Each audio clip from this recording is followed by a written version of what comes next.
જય Hind. Only for study ચેનલમાં તમારા દરેક મિત્રોનું હાર્દિક સ્વાગત છે.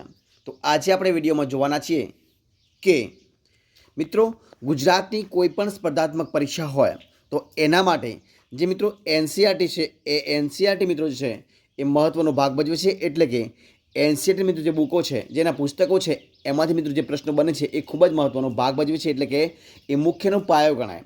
અને એટલા માટે આપણે એક નવી સિરીઝ ચાલુ કરી છે કે જેમાં ધોરણ 6 થી માંડી અને ધોરણ 10 સુધી મિત્રો જે એનસીઆરટીના પુસ્તકો છે એમાંથી જે એના એમસીક્યુ મિત્રો જે પ્રશ્નો બને છે એના મિત્રો આપણે વિડીયો બનાવવાની શરૂઆત કરી છે. તો આજે આપણે આ વિડીયોમાં ધોરણ 6 સામાજિક વિજ્ઞાન મોસ્ટ આઈએમપી એમસીક્યુ પ્રશ્નો મિત્રો તમારી સમક્ષ મૂકવાનો પ્રયત્ન કરીશું. અને એ પણ એનસીઆરટી સિલેબસ મુજબ જે એમસીક્યુ પ્રશ્નો છે એ પ્રમાણે. અને આજનો જે આપણો વિડીયો છે એ ભાગ નંબર 23 છે કે જે તમે વિડીયો પૂરેપૂરો જોજો કે જેથી કરીને તમારે કોઈ પણ પરીક્ષામાં મદદરૂપ બની શકે. તો શરૂઆત કરીએ આજના વિડીયોનો. પ્રશ્ન નંબર 1 તમારી સમક્ષ જો પ્રશ્ન છે કે ચંદ્રગુપ્ત બીજાએ શું છે? ચંદ્રગુપ્ત બીજાએ પાટલીપુત્ર સિવાય બીજી કઈ રાજધાની બનાવી હતી? તો ચંદ્રગુપ્ત બીજાએ પાટલીપુત્ર સિવાય જે ઉજ્જૈન છે એ ઉજ્જૈન એને બીજી રાજધાની બનાવી હતી. એટલે કે ઓપ્શન એ છે એ ઓપ્શન એ જવાબ સાચો બનશે, ઉજ્જૈન. ચંદ્રગુપ્ત બીજાએ પાટલીપુત્ર સિવાય જે ઉજ્જૈન છે એને બીજી રાજધાની બનાવી હતી. જોઈએ પ્રશ્ન આપણે બીજો નંબર જોઈએ. તો શું છે પ્રશ્ન બીજો? તો પ્રશ્ન બીજો છે તમારી સમક્ષ કે ગુપ્ત વંશનો શું છે? ગુપ્ત વંશનો સૌથી પ્રતિભાશાળી શાસક કોણ હતો? તો ગુપ્ત વંશનો સૌથી પ્રતિભાશાળી શાસક હતો ચંદ્રગુપ્ત બીજો. કોણ હતો? ચંદ્રગુપ્ત બીજો. એટલે કે ઓપ્શન બી જવાબ સાચો બનશે, ચંદ્રગુપ્ત બીજો. પ્રશ્ન જોઈએ આપણે આગળનો કે કુમારગુપ્ત પહેલા પછી કયો રાજા ગાદી પર બેઠો હતો? કુમારગુપ્ત પહેલા પછી કયો રાજા ગાદી પર બેઠો હતો? મિત્રો સ્કંદગુપ્ત. કોણ? જવાબ આવશે ઓપ્શન સી. કોણ આવશે? સ્કંદગુપ્ત. ઓપ્શન સી જવાબ બનશે, સ્કંદગુપ્ત બેઠો હતો. પ્રશ્ન આપણે આગળ જોઈએ કે કૈલાસનાથનું કોનું? કૈલાસનાથનું મંદિર કઈ જગ્યાએ આવેલું છે? તો કૈલાસનાથનું મંદિર છે મિત્રો મંદિર એ કાંચીવરમમાં. ક્યાં આગળ? ઓપ્શન ડી જવાબ આવશે, કાંચીવરમમાં આવેલું છે. જવાબ આવશે ઓપ્શન ડી, કાંચીવરમમાં આવેલું છે. જોઈએ પ્રશ્ન આપણે આગળ ચર્ચા કરીએ. પ્રશ્ન જો આગળ છે કે ગુપ્ત સામ્રાજ્ય શું છે? ગુપ્ત સામ્રાજ્ય સમયે ગુજરાતમાં કયા પાકનું ઉત્પાદન મુખ્ય હતું? ગુપ્ત સામ્રાજ્ય સમયે ગુજરાતમાં કયા પાકનું ઉત્પાદન મુખ્યત્વે થતું હતું? તો જવાબ આવશે ઓપ્શન સી, કપાસ. કોનું થતું હતું? કપાસ. જવાબ આવશે ઓપ્શન સી, કપાસનું મુખ્યત્વે ઉત્પાદન થતું હતું. જોઈએ પ્રશ્ન આપણે આગળ કે કાદંબરી પુસ્તકના લેખક કોણ છે? જે કાદંબરી પુસ્તક છે એના લેખક કોણ હતા? તો બાણભટ્ટ. જવાબ આવશે option C, Banabhatta. Option C જવાબ, બાણભટ્ટ. પ્રશ્ન આપણે આગળ જોઈએ કે ગુપ્ત સામ્રાજ્યનો છેલ્લો મહાન રાજા કોણ હતો? તો ગુપ્ત સામ્રાજ્યનો છેલ્લો મહાન રાજા હતો સ્કંદગુપ્ત. ઓપ્શન સી જવાબ છે, સ્કંદગુપ્ત. ઓપ્શન સી જવાબ, સ્કંદગુપ્ત. પ્રશ્ન આપણે આગળ જોઈએ કે દક્ષિણ ભારતના સ્વામી તરીકે કયો રાજા એટલે કે કયા રાજા ઓળખાતા હતા? તો દક્ષિણ ભારતના સ્વામી તરીકે જે પુલકેશી બીજો છે એ પુલકેશી બીજો એ મહારાજા તરીકે ઓળખાતા હતા. જવાબ આવશે ઓપ્શન ડી, પુલકેશી બીજો. ઓપ્શન ડી જવાબ. જોઈએ પ્રશ્ન આપણે આગળ કે ભૃગુ કચ્છ એટલે હાલનું કયું શહેર? તો મિત્રો ભૃગુ કચ્છ એટલે હાલનું ભરૂચ. જવાબ આવશે ઓપ્શન બી. શું આવશે? હાલનું ભરૂચ. જવાબ આવશે ઓપ્શન બી જવાબ, હાલનું ભરૂચ. ઓપ્શન બી જવાબ બનશે. જોઈએ પ્રશ્ન આપણે આગળ ચર્ચા કરીએ. જો શું છે પ્રશ્ન છે કે ગુપ્ત સામ્રાજ્યમાં શું છે પ્રશ્ન?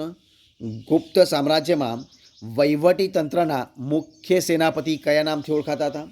તો ગુપ્ત સામ્રાજ્યમાં વહીવટી તંત્રના મુખ્ય સેનાપતિ મહાબલાધિકૃત. કોણ હશે મિત્રો? મહાબલાધિકૃત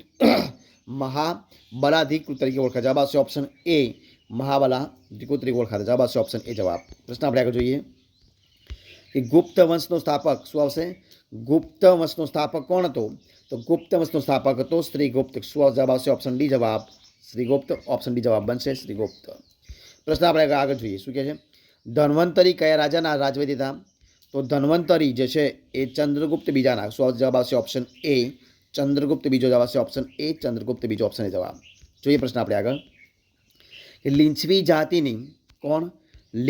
જાતિની કન્યા સાથે કોને લગ્ન કર્યા હતા? તો લીંછવી જાતિની કન્યા સાથે ચંદ્રગુપ્ત પ્રથમે. કોને? જવાબ આવશે ઓપ્શન બી, ચંદ્રગુપ્ત પ્રથમે લગ્ન કર્યા? જવાબ આવશે ઓપ્શન બી જવાબ બનશે એમને લગ્ન કર્યા હતા.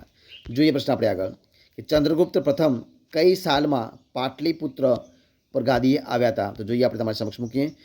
શું છે પ્રશ્ન કે ચંદ્રગુપ્ત પ્રથમ કઈ સાલમાં પાટલીપુત્ર પર ગાદીએ આવ્યા હતા? તો ઈસવીસન 319માં. જવાબ આવશે ઓપ્શન બી ઈસવીસન 319માં જવાબ આવશે. ઓપ્શન બી જવાબ બનશે. શું આવશે? ઓપ્શન બી જવાબ બનશે. કયો જવાબ બનશે? ઓપ્શન બી જવાબ તમારી સમક્ષ મૂકીએ આપણે. ઓપ્શન બી જવાબ બરાબર છે. ઈસવીસન 319માં.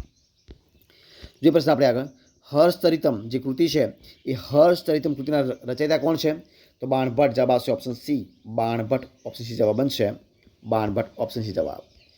જોઈએ પ્રશ્ન આપણે આગળ કે પ્રાચીન ભારતના છેલ્લા મહાન રાજા પ્રાચીન ભારતના છેલ્લા મહાન સમ્રાટ કોણ હતા? તો પ્રાચીન ભારતના છેલ્લા મહાન સમ્રાટ હતા હર્ષવર્ધન. જવાબ આવશે option C Harshvardhan. Option C જવાબ બનશે. હર્ષવર્ધન. પ્રશ્ન જોઈએ આપણે આગળ કે કયા વંશ દરમિયાન રામાયણ અને મહાભારત તેમજ પુરાણોનું પુનઃકલન થયું હતું? તો જવાબ આવશે ઓપ્શન સી ગુપ્ત. કયા વંશ દ્વારા? ગુપ્ત વંશ દરમિયાન રામાયણ અને મહાભારત તેમજ પુરાણોનું પુનઃકલન થયું. જવાબ આવશે ઓપ્શન સી જવાબ બનશે. જોઈએ પ્રશ્ન આપણે આગળ કે ફાહિયાન જે હતા ફાહિયાન કયા રાજાના સમયમાં ભારતમાં આવ્યા હતા? તો ફાહિયાન રાજા ચંદ્રગુપ્ત બીજાના સમયમાં. કોના સમયમાં? રાજા ચંદ્રગુપ્ત બીજાના સમયની અંદર એ ભારતમાં આવ્યા. જવાબ આવશે ઓપ્શન બી ચંદ્રગુપ્ત બીજાના સમયમાં ભારતમાં આવ્યા હતા. જોઈએ પ્રશ્ન આપણે આગળ કે મહાન સમ્રાટ કોણ? મહાન સમ્રાટ ચંદ્રગુપ્ત વિક્રમાદિત્યનું અવસાન ક્યારે થયું હતું? તો મહાન સમ્રાટ ચંદ્રગુપ્ત વિક્રમાદિત્યનું અવસાન થયું હતું ઈસવીસન 414માં. જવાબ આવશે ઓપ્શન ડી ઈસવીસન 414માં. ઓપ્શન ડી જવાબ બનશે 414. જોઈએ પ્રશ્ન આપણે આગળ અને આ વિડીયોનો છેલ્લો પ્રશ્ન આપણે જોઈએ. શું જે પ્રશ્ન છે? પ્રશ્ન છે કે ગુપ્ત શાસન તંત્રમાં વહીવટી તંત્રના કેન્દ્ર સ્થાને કોણ હતું? તો ગુપ્ત શાસન તંત્રમાં વહીવટી તંત્રમાં કેન્દ્ર સ્થાને મિત્રો હતા સમ્રાટ. કોણ હતા? જવાબ આવશે ઓપ્શન સી જવાબ બનશે. સમ્રાટ હતા એટલે જવાબ બનશે ઓપ્શન સી જવાબ.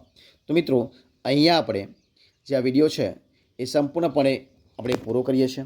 જો તમને મારો વિડીયો ગમે હોય, પસંદ આવ્યો હોય, યુઝફુલ લાગ્યો હોય તો એને લાઈક કરો, કોમેન્ટ કરો, તમારા મિત્રને વિડીયો શેર કરો અને છેલ્લે ચેનલમાં નવા હોય, ચેનલ સબસ્ક્રાઈબ ન કરી હોય તો ઓનલી ફોર સ્ટડી ચેનલને સબસ્ક્રાઈબ કરવા માટે વિનંતી છે.